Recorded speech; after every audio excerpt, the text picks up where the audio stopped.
ಅದೇ ಡ್ಯೂಟಿಯನ್ನ ನಿಷ್ಠೆಯಿಂದ ಮಾಡ್ತಾರಂತ ನಮಗೆ ಚೆನ್ನಾಗಿ ತಿಳಿದಿದೆ. ಈಗ ಇದೇ ಹೋಗಿ ಸಾಹೇಬ್ರ ಹೆಸರು ಇಂಥ ಇನ್ಸ್ಪೆಕ್ಟರ್ ನಮ್ಮ ಗೌಡ್ರು ಹೆಗಲಿ ಕೊಟ್ಟು ಡ್ಯೂಟಿ ಮಾಡ್ತಾ ಇದ್ರೆ ನಮ್ಮ ಗೌಡ್ರ ಕೀರ್ತಿ ಪದಕ್ಕೆ ಹಾರುತ್ತದೆ. ಮತ್ತೊಂದು ಸರ್ ಮಾಡಿದ್ರಿ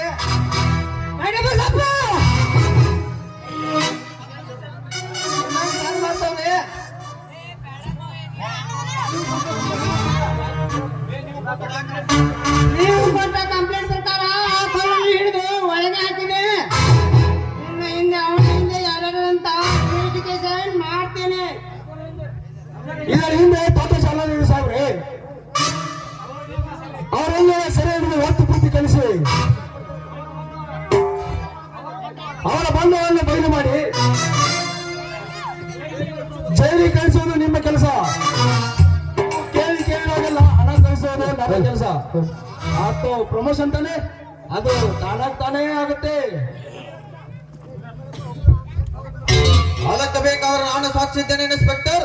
ಸಂದರ್ಭ ಸೂತ್ರವನ್ನು ಬದಿಗಟ್ಟು ಕಾನೂನು ಎಂದು ಏನಂತ ತೋರಿಸಿಕೊಟ್ಟ ಛಲಗಾರರು ನೀವು ಅಧಿಕಾರ ವಹಿಸಿಕೊಂಡ 24 ಗಂಟೆಗಳು ಇಂಥ ಕಳ್ಳರನ್ನ ಹಿಡ್ತೀರಿ. ಅದು ತುಂಬಾ ಥ್ಯಾಂಕ್ ಯು ಸರ್.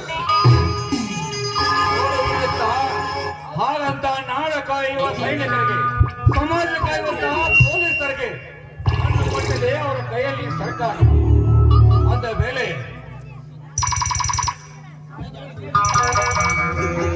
ಸಾಹೇಬ್ರೆ, ಇದೇ ರೀತಿ ನೀವು ದರ್ಪದಂತೆ ಡ್ಯೂಟಿ ಮಾಡ್ತಾ ಇದ್ದರೆ ನಮ್ಮ ಗೌಡರ ದರ್ಪ ಆಕಾಶ ಎತ್ತರಕ್ಕೆ ಹಾರುವುದರಲ್ಲಿ ಸಂದೇಹವಿಲ್ಲ. ಓಕೆ ಓಕೆ, ಇಷ್ಟ ತಾನೆ.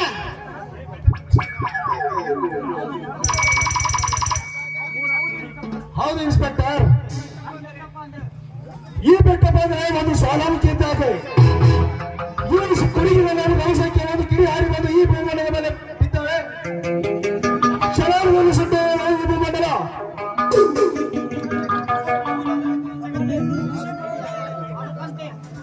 ಅದಕ್ಕಂತೆ ಈ ಹೊರಗಿರುವ ಬಡಪಾಯನ್ನು ಹೊತ್ತು ಹೊರಗೆ ತಂದು ನಮ್ಮ ಮಾರುತೇಶನ ಬಂಗಾರವನ್ನು ಬಿಡಿಸಿಕೊಡಿ.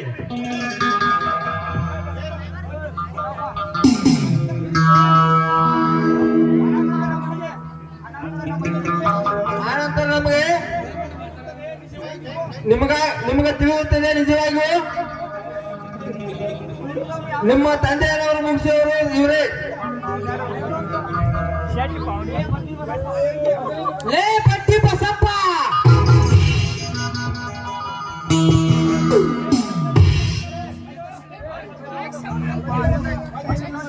ಒಟ್ಟೆ ಸಾಪಾಡಿಗಳು ಬಾಯಪ್ಪ.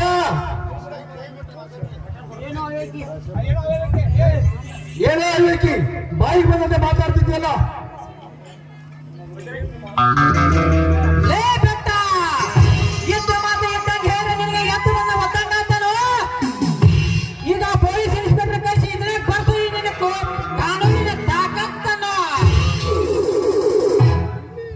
ಒಳಗೆ ಬಂದಂತೆ ಮಾತಾಡಲು ನಿನ್ನ ಮನೆಯಲ್ಲ.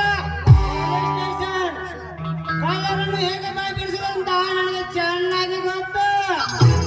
ಪೊಲೀಸ್ ಇನ್ಸ್ಪೆಕ್ಟರ್, ಈ ಬೆಟ್ಟಪ್ಪ ಕೊಟ್ಟ ಕಂಪ್ಲೇಂಟ್ ನೀನು ಚಾಲೆಂಜ್ ಆಗಿ ಸ್ವೀಕಾರ ಮಾಡ್ತಿದೆಯಲ್ಲ, ಅಂದು ನಿನ್ನ ತಂದೆ ಸತ್ತ ಹೋದ ಪುಟ ತಿರುವಿ ನೋಡು. ಅವಾಗ ಕೇಳ್ತಿದೆ ಯಾರಲ್ಲಿದೆ ನ್ಯಾಯ ಅಂತ. ಸಾಹೇಬರೇ, ಮಾತಿಗೆ ಮಾತು ಬೆಳೆಸುತ್ತಾನಿದ್ದು ಹೊಡೆಯಲೇ ಬಿಟ್ಟರೆ ನಿಮ್ಮ ಅಧಿಕಾರಕ್ಕೆ ಅವಮಾನ.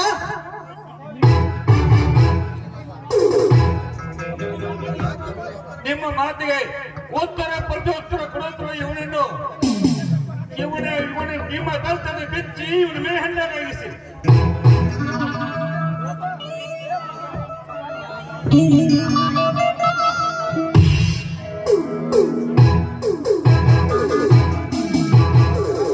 ಮಾತಾಡಿ ಹೇಳ್ತಿದ್ದಾನೆ ಈ ಕೇಸ್ ಇಷ್ಟ.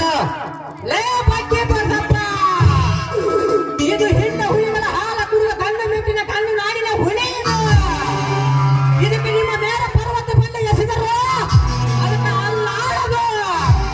ಆ ದುರ್ಗಾದೇವಿ ಕಲ್ಲ ನಾನಾಗಿದ್ರೆ, ಆ ತಾಯಿಗೆ ಶಕ್ತಿ ಇದ್ರೆ ಈಗೇನೆಲ್ಲ ಕಾಲುಗಳು ಹೋಗಲಿ, ಈಗೇನೆಲ್ಲ ಕಣ್ಣುಗಳು ಕೆತ್ತು ಹೋಗಲಿ. ಇಲ್ಲ ಮುಂದೊಂದು ನಾನೇ ಇದನ್ನೇ ಬಂದ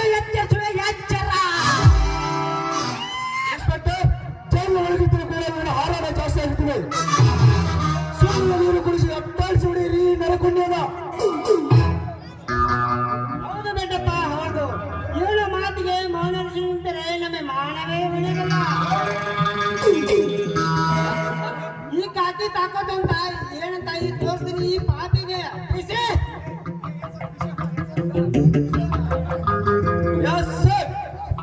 ಸ್ವಲ್ಪ ಈ ಸಮೇತ ಹೇಳ್ಕೊಂಡು ಹೊರಗಡೆ ಹೇಳ್ತಾನೆ ಕೋಪಿಲ ಕೋಣನ ಮೈಸಿ ಬಂದಂತೆ ಚಳಿ ಆಟ ಆಡ್ತೀನಿ ಇದರ ಜೊತೆಗೆ.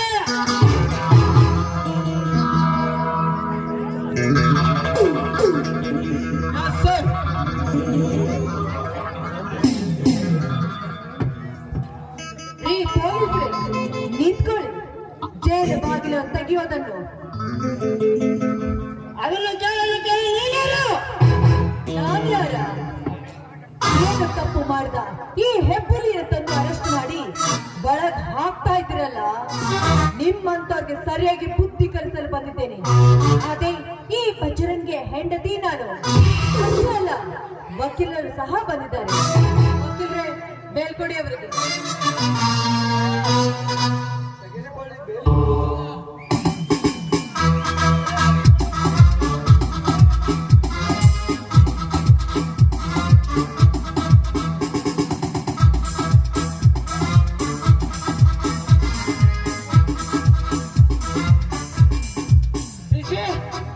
ಬದಲಿಂಗನ್ನು ಈಗ ಕೂಡಲೇ ಬಿಡುಗಡೆ ಮಾಡಿದೆ.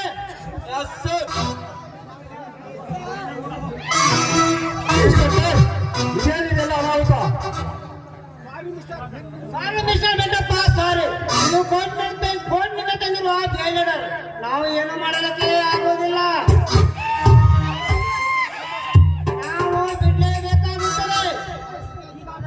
ಈಗಾದರೆ ನಿಮ್ಮ ದೇವಸ್ಥಾನದ ಬಂಗಾರದ ಗತಿ ಹೇಗೆ? ಅದು ಮುಂದೆ ಕೋರ್ಟ್ನ ಆದೇಶದ ಪ್ರಕಾರ ತನಿಖೆ ಆಗುತ್ತದೆ. ಈತನೇ ಕಳ್ಳ ಅಂತ ಸಾಬೀತಾದರೆ ಶಿಕ್ಷೆ ಆಗುತ್ತದೆ.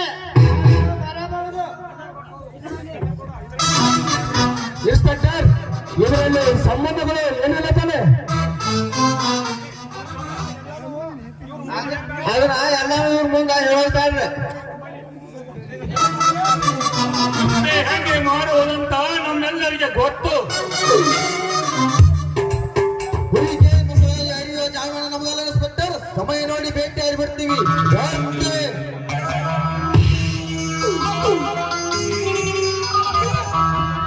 ನಿಲ್ಲಿ ನೀವೆಲ್ಲರೂ. ಬೆಟ್ಟಪ್ಪ, ಮುನಿರತ್ನ, ಪೊಲೀಸ್ ಇನ್ಸ್ಪೆಕ್ಟರ್ ಚೆಡ್ಡಿ ಬಸಪ್ಪ, ಡೋನ್ ಬಸಪ್ಪ, ನೀವೆಲ್ಲ ದೊಡ್ಡೋರ. ನೀವು ಎಷ್ಟೋ ದೊಡ್ಡವರಿದ್ರೆ ನನಗೆ ಮೋಸ ಮಾಡಿ ಅದಕ್ಕೆ ಹೆದರು ಮಗನ ನಾನಲ್ಲ. ನ್ಯಾಯ, ನೀತಿ, ಸತ್ಯ, ಧರ್ಮ ಅಂತ ಏನು ನನಗೆ ಚೆನ್ನಾಗಿ ಗೊತ್ತಿದೆ. ಕಳ್ಳ ಯಾರು ಮಾಡಿಸಿದ್ದು ಅಂತ ನಾನೇ ಕಂಡು ಹಿಡಿದ. ಅವರ ಸುಗಂಧ ಚಂದಾರಿ ಸ್ವತಃ ನಾನೇ ಈ ಜೈಲಿಗೆ ಬರ್ತೀನಿ. ಹೆಂಡ ಗಂಟೆ ನಿಂತು ಚರ್ಚೆ ಮಾಡೋದು ಹಂದಿಗಳು.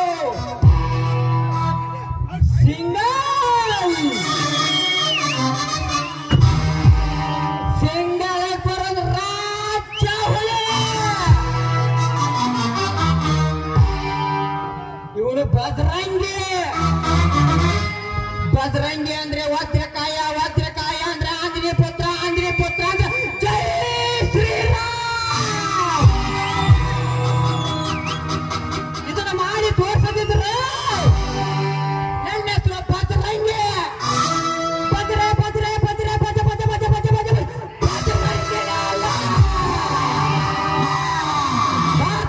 ಹೋಗೋಣ.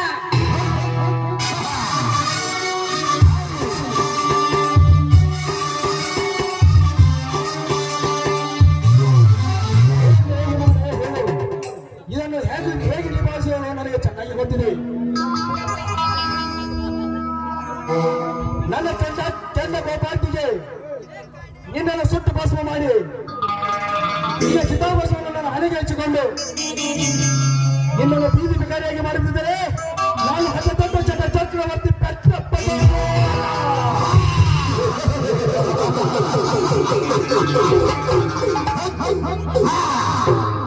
ಆಕ್ರೋಶವೆಂಬ ನನ್ನ ಹಲಿಬೆತ್ತ ಹಲ್ಲಿನಿಂದ ನಿಮ್ಮನ್ನು ಸುಟ್ಟಿಸಿ